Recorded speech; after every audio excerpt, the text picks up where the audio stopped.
আসসালামু আলাইকুম। অনেকে জানতে চেয়েছেন কম বাজেটে সিঙ্গাপুর থেকে কিভাবে ঘুরে আসা যায়। আজ আমি সেই তথ্যই তুলে ধরব। আমি ৫টা বিষয় নিয়ে আলোচনা করব। ১. Visa plus ticket. ২. Hotel booking. ৩. Transport. ৪. খাবার। ৫. ভ্রমণ।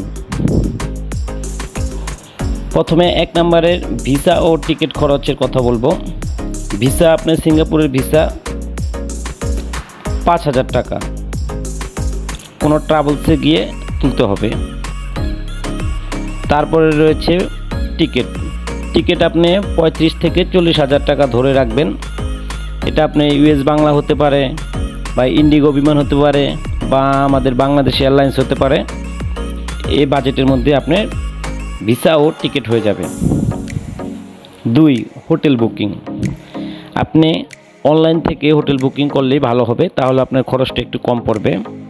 তারপর আপনি যদি বেড হিসাবে নেন, মানে সিঙ্গেল একটি বেড, মানে আপনি যদি একা যান, তাহলে আপনার খরচ পড়বে ৪,০০০ বাংলা টাকার। আর যদি আপনি রুম নেন একা, তাহলে আপনার খরচ পড়বে ৮,০০০ টাকার মতো। এই এক রুমে আপনি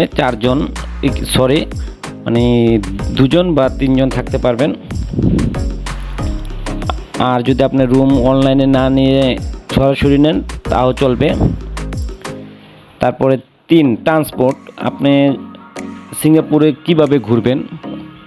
আপনি ধরুন ট্যাক্সি ক্যাবেও ঘুরতে পারেন। ট্যাক্সি ক্যাবে ঘুরলে আপনার অনেক টাকা খরচ হবে, তাই আপনি ট্যাক্সি ক্যাবে না ঘুরে মেট্রো দিয়ে ঘুরতে পারেন। সিঙ্গাপুরে মেট্রো খরচ খুব কম। আপনি বাংলা টাকার ২,০০০ থেকে ৩,০০০ টাকার মধ্যে আপনি ৪-৫ দিন হয়ে যাবে। আপনি ৪-৫ দিন আপনি মেট্রো দিয়ে ঘুরতে পারবেন ২,০০০ থেকে ৩,০০০ টাকার মধ্যে। আর যদি আপনি ট্যাক্সি ক্যাবে ঘুরেন, তাহলে একদিনে আপনার ২-৩,০০০ টাকা চলে যাবে। তারপর ৪. খাবার খরচ। যেমন আপনি খাবার প্রতি বেলাতে আপনার বাংলা টাকার ৫০০ টাকা করে পড়বে। তাহলে আপনি ধরুন দুপুর, রাত আর সকালের খাবার প্রতিদিন আপনার ১২০০-১৩০০ টাকা পড়বে বাংলা টাকার। বাংলা খাবার খেতে হলে আপনি মোস্তফা প্লাজার সামনে গিয়ে থাকতে হবে। সব জায়গায় বাংলা খাবার পাওয়া যায় না, এটাও মনে রাখবেন।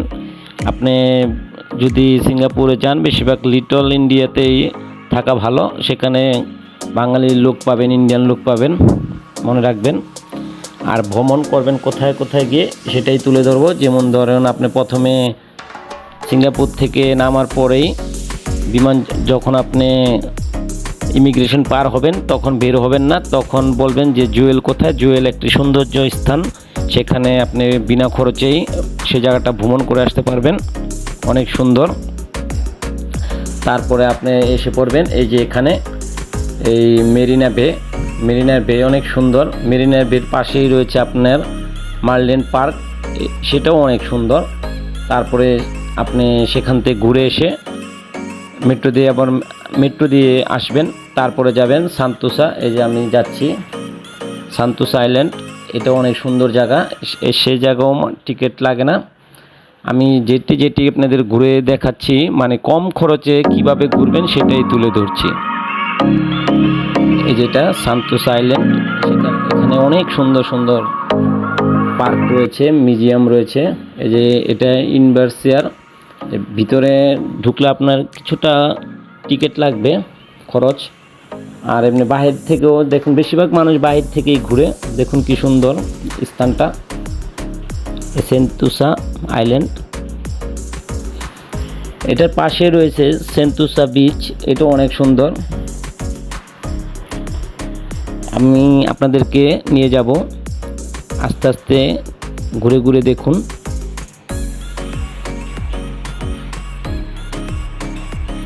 আপনার মোট হিসাব দেখালাম আমি, যে আপনার মোট খরচ পড়বে ৬৫ থেকে ৭০,০০০ টাকার মধ্যে জনপ্রতি আপনারা ঘুরে আসতে পারবেন। মানে এর বেশি লাগবে না। আর যদি আপনি এর বেশি খরচ করতে চান, এটা আপনার ব্যাপার। আর বেশিরভাগ চেষ্টা করবেন দুজন যেতে, দুজন বা তিনজন, কারণ একা ঘুরলে আপনি মেট্রোতে ইউজ করতে একটু কষ্ট হয়ে যাবে, আর ট্যাক্সি ক্যাবে ঘুরলে খরচটা বেড়ে যাবে। তাই আপনি বেশিরভাগ চেষ্টা করবেন দুইজন বা তিনজন হলে আরও ভালো।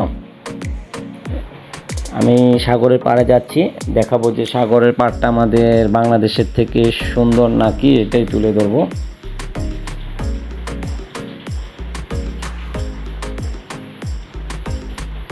আমরাও আসছি এখানে দুজন, এক বড় ভাইয়ের সাথে, যে আমার সামনে হেঁটে যাচ্ছে।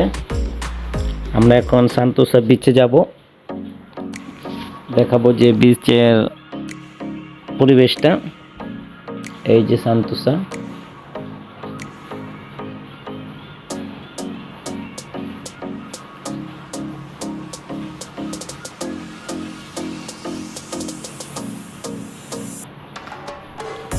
এই যে এসে পড়েছি।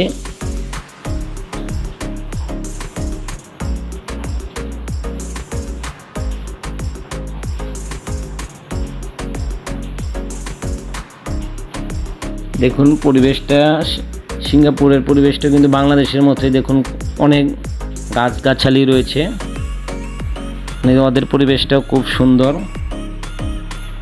কিন্তু আমাদের বিচ আরও সুন্দর। বাংলাদেশের পরিবেশ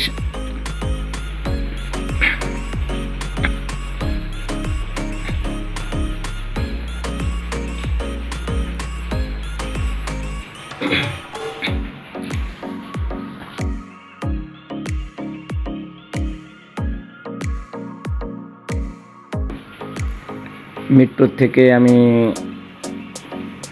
চলে যাচ্ছি মেট্রো দিয়ে।